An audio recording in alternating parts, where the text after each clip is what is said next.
Hi, everybody, and welcome to Read Spider-Man Crawl Space Edition. Check us out at SpidermanCrawlspace.com. Well, it is, of course, that wonderful time of the year for free comic book day for 2026. So, of course, I'm going to review Amazing Spider-Man free comic book day. Main story written by Joe Kelly and John Romita Jr. Also, an introduction to the Queen in Black storyline will be going on in Venom in the main part of the miniseries, which will be read by Al Ewing. And I'll talk a little bit about a little piece of the Infernal Hulk storyline that's coming up, which does involve Miles Morales and, of course, Spider-Boy. So let's get into the pros of this. I have to say, this actually was pretty enjoyable thing. This was some nice art by John Romita Jr. I really do like the use of the answer. In this day and age of create, a productive AI, misinformation, truth, what is truth? People believe this, don't believe this.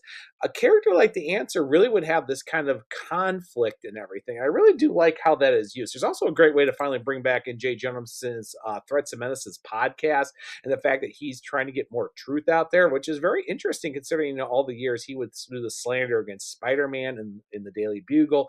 And here he's actually using very known scientists to debunk myths as well as misinformation and how bots work. It's actually a really nice spin on the modern part of this. And there's a great use to, I mean, the one thing that was always interesting about the answer was very similar to Legion over in X-Men, but how his powers would always reflect on everything. I really do like how he goes through a lot of the storylines, say mutants are good, mutants are bad, mutants are good, are bad, pieces are here, this different thing, this person is alive, this person is dead, this person is alive, this person isn't who we thought we were, and how basically how is that all works in, and of course his powers that combine it. And I do like that Peter actually does try to calm him down, talking about the truths and all that and how things about the work out in the end. This is a side of Spider-Man I've actually liked that Joe Kelly has tapped a bit more into in his story arc about him trying to need help from another superhero or anything else, or just can't do it on his own. I really do like that, and how he ends up defeating the answer is actually pretty good, even working with the current police force, which actually talks about that too, because he said 1 minute they love you, Spider-Man, 1 minute they hate you, 1 minute the police are for you, 1 minute they're against you.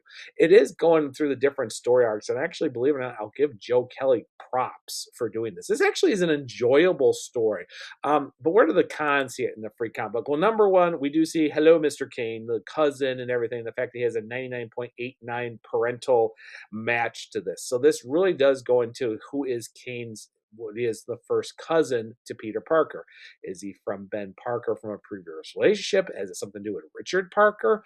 What is it? And the problem is this is going to be a big storyline building now into Amazing 1000 sometime in, beginning of next year. It was an interesting storyline to get thrown in with in Death Spiral and the whole little parts between the Parkers, the Watsons, and the Brock's family. And in one way, it could work. And I have to say, someone who actually does have family members that have been discovered later on in life about who they were and who they're connected with, it's not that it's far-fetched. It just feels very strangely out of place in this. In a really good writer's hands, this could actually be a very interesting storyline. But we just have that sense of the dread. And the fact that this is going to play out from now until issue 1000 with Peter, and the fact he has this long lost cousin of Kane, we still don't know who his first name is, about this. It could be an interesting storyline, but a problem. Another thing is the Queen in Black. It feels like we're going back to what Al Ewing did with, well, I shouldn't say Al Ewing, but Holtz did with with the main Venom symbol was King in Black, which had a great conclusion. But now that Hela, from Thor, the queen of the underworld, is now kind of in control and doing that using the powers of the King in Black. And with Null, I feel like with the preview pages, which shows a crossover, she's kind of invading and controlling people through her armies, and the fact that Spider-Man, Venom, and the other symbionts, including Anti-Venom, are going to try to stop this. I feel like it's a retread.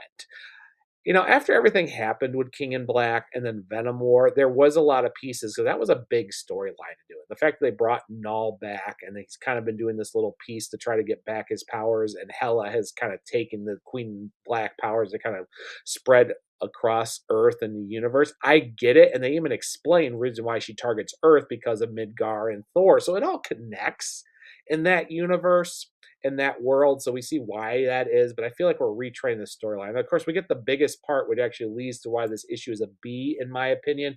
The Infernal Hulk, with him trying to bring out the different monstrations and everything, he actually shows it. And the fact this will deal hugely with Miles Morales and Bailey bigs on everything else too, even though it's going to be Infernal Hulk's a very interesting storyline.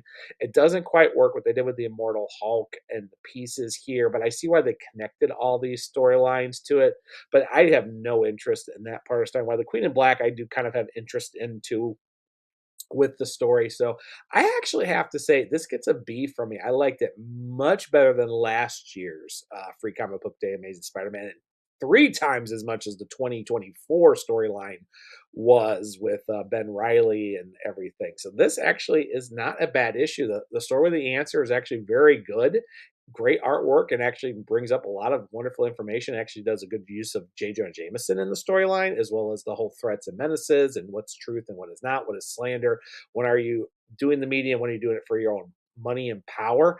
It turns into a great storyline, and the answer fits the storyline perfectly, and the artwork was great.